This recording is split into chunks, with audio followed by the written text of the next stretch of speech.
ఏం చెప్తారు మీరు? ముందుగా మన టీవీ ఛానల్స్ ప్రజలకు నమస్కారం. ఇప్పుడు కాంగ్రెస్ల పరిస్థితి ఏమైపోయిందంటే ఇప్పుడు హైడ్రా పేరుతో ఒక హైడ్రా చేశారు, ఒక డ్రామా చేశారు. ఆ డ్రామా ప్రజలు తెలుసుకున్నారు, తిరగబడ్డారు.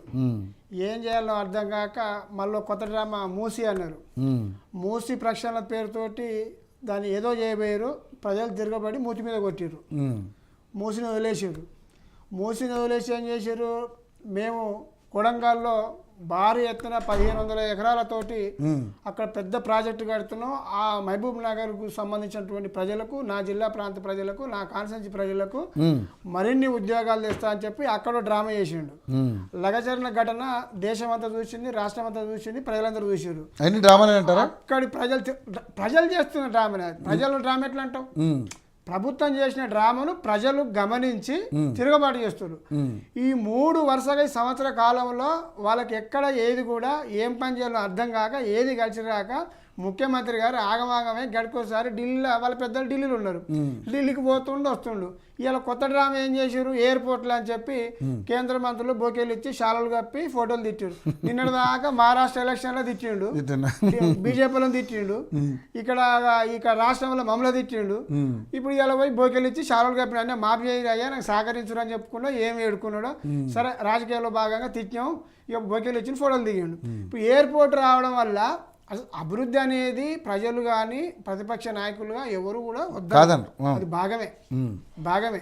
కానీ సామాన్య ప్రజలకు మీరు ఇచ్చినటువంటి హామీలలో ఇప్పుడు మీరు ఏం అమలు చేస్తారు? ఇప్పుడు పండగ అన్నారు, అఫీషియల్ అకౌంట్లో వాళ్ళు పెట్టినట్టు ప్రజలకు పండగ, తెలంగాణ కేంద్ర ఏమో హామీలు తెస్తున్నామని చెప్పారు.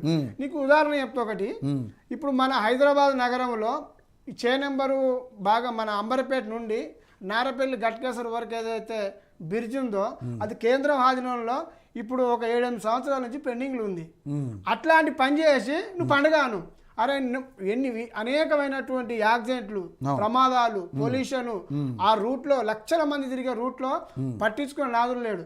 ప్రజలు ఎప్పుడైనా సరే కొత్త ప్రభుత్వం వచ్చిందంటే కొత్తగా ఏదో చేస్తుంది మాకు కొత్త ఆతృతతో ఉంటారు. కొత్తది వేయకపోగా ఉన్నది పీకేస్తుండు. ఇప్పుడు అట్లాంటివి చేసి నువ్వు పండుగ అంటే నమ్ముతాం. అరే మాకు ట్రాఫిక్ సమస్య తప్పింది, ఇంత పెద్ద ఫ్లైఓవర్ కంప్లీట్ చేస్తున్నారు. ముఖ్యమంత్రి రేవంత్ రెడ్డి గారు ఢిల్లీకి పోయి భారీ ఎత్తున డబ్బులు నిధులు తీసుకొచ్చి ముడుస్తారు. ఇప్పుడు ఫ్లైట్ చేస్తామండి, ఇలా తెలంగాణ పిల్లలు ఎమ్మటే పోయి ఫ్లైట్ నడిపి ఉద్యోగాలు 1000 మందికి వచ్చేది ఉందా? ఇప్పుడు అదంతా ఒక డైవర్షన్, ప్రజలకు చూపించడానికి అదొక డ్రామాగానే మేము చూస్తున్నాం.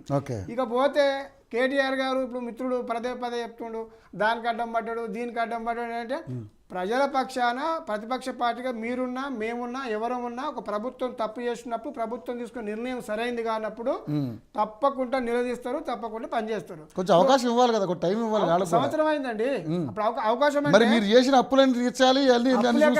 అప్పుడు నువ్వు చేసిందే ఉంది, మేము ఖరాబ్ చేసిందే ఉంది. నువ్వు 1,00,00,000 కోట్లు మింగిందని చెప్పి కాళేశ్వరం ప్రచారం చేసినావు.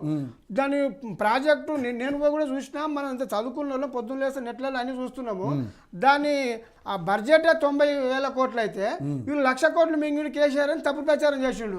మరి పంప్ హౌస్ ఎట్లా కట్టారు, ప్రాజెక్ట్ ఎట్లా కంప్లీట్ అయినాయి, నీళ్ళు ఎట్లా అయినాయి? నా పొలానికి నీళ్ళు వచ్చినాయి, ఆలూరు మీకు వెళ్ళి నా కాలువకు బునాది కాలువ నుంచి నా ఊరు కదలం కూడా నా పొలానికి నీళ్ళు వచ్చినాయి. కాళేశ్వరం నుంచి మల్లన సాగర్ నుంచి గంధమాల నుంచి భువనగిరి ఆలేరు మీదకి వెళ్ళి నా ఊరికి నీళ్ళు వచ్చినాయి.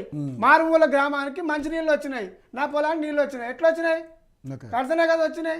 మరి 1,00,000 కోట్లు ఎడ మింగిన కేసీఆర్ ఎంత తప్పు ప్రచారం కదా. 1,00,000 కోట్లు మింగితే ప్రాజెక్ట్ 90,000 కోట్లు, 1,00,000 కోట్లు మింగిన కాంగ్రెస్ ప్రతిపక్షంలో ప్రచారం చేశారు. మరి అన్ని ప్రాజెక్టు ఎట్లా కంప్లీట్ అయినాయి? అంటే ఇది ప్రజలకు ఏదో ఒకటి తప్పుడు చెప్పేసి ఇప్పటిదాకా కాలం గడుపుకోరు, ఇక చెల్లదు అది. ఇప్పుడు హాస్టల్ల విషయానికి వస్తే విద్యార్థులు నిన్న కూడా నేను ఒకటి మాట్లాడినా, ఒక అమ్మాయి చనిపోతే అరెస్ట్ చేసుడేంది? నువ్వు ప్రభుత్వంగా మీ కలెక్టరు లేదా మీరు అధికార పార్టీ ఒక మంత్రి అక్కడ పోవాల్సిన అవసరం ఉంది. అమ్మాయి ఇక్కడ నిమ్స్ హాస్పిటల్ హైదరాబాద్లో ఉంది, నువ్వు మెరుగైన వైద్యం చేయించినావా? మరి మేము ప్రతిపక్షం అడగాలనా వద్దా? అడగాలి కదా. అడిగితే మీరు తప్పుడు ప్రచారం చేస్తారు. చనిపోయిన తప్పేనా? చనిపోయిన మనిషిని కూడా మేము తప్పుడు ప్రచారం అంటావా? అంటే ప్రజలకు అక్కడ మీరు అసలు ఫుడ్ సేఫ్టీ డిపార్ట్మెంట్ ఎటుపోయింది అసలు? వాళ్ళకు విషం పెట్టి చంపేసి పిల్లల్ని, చదువుకునే పిల్లల్ని నువ్వు బ్రహ్మాండంగా ఇప్పుడు మీరు చెప్తారో మేము చాలా పెద్ద స్కూళ్ళు మంచిగా కార్పొరేట్ లెవెల్లో మేము కడతాం, అందుకే విద్యాశాఖ దగ్గర సంవత్సరం గడిచిపోయింది. ఇంటిగ్రేటెడ్ స్కూల్స్ ఎడగట్టాం ఉన్న స్కూల్లో తిండి వెళ్ళక పిల్లలు చచ్చిపోతుంటే నువ్వు ముఖ్యమంత్రి హోదాలో విద్యాశాఖ నీ దగ్గర ఉంది, ఒక్కసారి అంటే మాట్లాడు. మీ ప్రభుత్వంలో కూడా విషాహారం తిని చాలా మంది హాస్పిటల్ పాలైన సంగతులు జరిగినాయి కదా. కానీ ఏదేమైనా కానీ గురుకులాల్లో మీరు ఎవరు ఏ ప్రభుత్వం మారినా కూడా సరైన ఆహారం అందించలేకపోతున్నారు అనేది వాస్తవం. ఎందుకంటే సన్నబియ్యం ఎక్కడ పోయినా మనకు తెలియదు, అందరికీ సన్నబియ్యం పెడతానని చెప్పేసి మాట్లాడారు, అవన్నీ ఎక్కడ పోయినా తెలియదు. చూసాం మనం బాసర ఐటీలో చూసాం కదా, విషాహారం మీ హయాంలోనే కదా. ఎక్కడో ఒక చోట ఎక్కడ తెలియదు కానీ ఇంత జరగలే. సంవత్సరం మేము చేసింది 10 సంవత్సరాల కాలంలో ఏదైనా చిన్న చిన్న జరగవచ్చు కానీ ఇప్పుడు సంవత్సరం లోపే ఇన్ని జరిగినాయి. నీకు విద్యాశాఖ మంత్రి లేడు, ఇప్పటిదాకా స్పందన లేదు, దాని మీద ఎంక్వైరీ కమిటీ లేదు, రివ్యూ లేదు, ఏది లేదు. నీ కార్మిక శాఖ మంత్రి లేడు. హైదరాబాద్ నగరము నీ కేవలం హైదరాబాద్లోనే కార్మికులు 15 లక్షల మంది 18 లక్షల మంది ఈఎస్ఐ హోల్డర్స్ ఉంటే 18 లక్షల మంది ఈఎస్ఐ హోల్డర్స్ ఉంటే 15 లక్షల మంది ఈ హైదరాబాద్ నగరం ఉన్నారు. ఈఎస్ఐకి సంబంధించి కార్మిక శాఖ మంత్రి చైర్మన్ ఉండాలి. 100 కోట్లు సెంట్రల్ నుంచి వస్తాయి, దాని సమీక్ష లేదు, ఎంప్లాయీ వాళ్ళు పోయిన వాళ్ళకు ట్రీట్మెంట్ లేదు. అసలు ఏం జరుగుతుందో కార్మిక శాఖ డిపార్ట్మెంట్లో ఈఎస్ఐ హాస్పిటల్లో ఏం జరుగుతుందో కూడా మీకు తెలియదు ఇప్పటిదాకా. కార్మిక శాఖ మంత్రి అడు హోమ్ డిపార్ట్మెంట్ విచ్చల వీడియో కేసులు అవుతున్నాయి, ఎక్కడ పడితే అక్కడ క్రైమ్ జరుగుతుంది, గంజాయి విపరీతంగా జరుగుతుంది. మీరే చెప్పారు మేము వస్తే గంజాయి ఉండదు, మేము వస్తే డ్రగ్స్ పట్టుకుంటాం, ఎన్నో చెప్పారు. నీకు హోమ్ మినిస్టర్ లేడు, సంవత్సరం గడుస్తుంది, ఇంకేనాడు. అంటే మీకే నమ్మకాలు లేవు, మీ మీదనే ఒకరికొకరు నమ్మకాలు లేవు. మీరు ఏం తుమ్మినా తగ్గినా ఏం చేయాలన్నా ఢిల్లీకి పోవాలి, ఏం పని చేయాలని ఢిల్లీ పోవాలి, ఏం పని చేయాలని ఢిల్లీ అనుమతి తీసుకోవాలి. నీ అనుమతి తీసుకున్నాక రానిపోయిన టైం గాలి అయిపోయాయి. కాబట్టి ప్రజలు తిరుగుబాటు చేస్తారు. రైట్